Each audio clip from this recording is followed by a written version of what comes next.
Praise the Lord.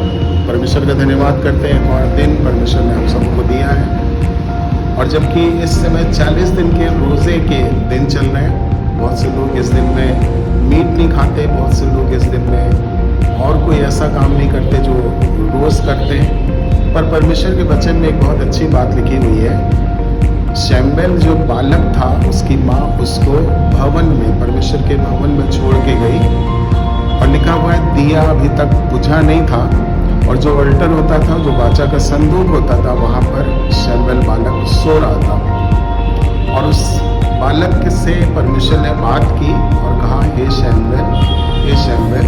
और उसके बाद भविष्य की बहुत सी बातें परमेश्वर ने बताई। सो परमेश्वर की निकटता में जब हम रहेंगे तो परमेश्वर हमसे बात करेगा।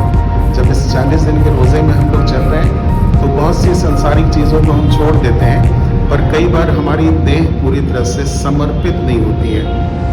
रोमियो की किताब 12 अध्याय और उसकी पहली आयत में लिखा हुआ है, मैं तुम्हें परमेश्वर की दया का स्मरण दिलाकर कहता हूँ, अपने शरीरों को जीवित और पवित्र और भावता हुआ परमेश्वर के समक्ष बलिदान कर दो।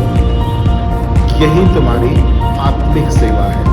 कई बार और बहुत सी चीज़ों को हम बलिदान कर देते हैं, पर हमारा शरीर तब भी पूरी तरह से परमेश्वर के लिए समर्पित नहीं होता है। और परमेश्वर चाहता है हमारा शरीर जो मंदिर है परमेश्वर का, वो पूरी तरह से समर्पित हो, ताकि उसमें परमेश्वर रहकर काम कर सके। शैम्बेल के द्वारा उसने बड़े बड़े कामों को किया, और ये बात प्रचलित हो गई कि दान से लेके बेशेरबा तक परमेश्वर का नबी शैम्बेल ठहरा है। Praise the Lord. जय मसीह।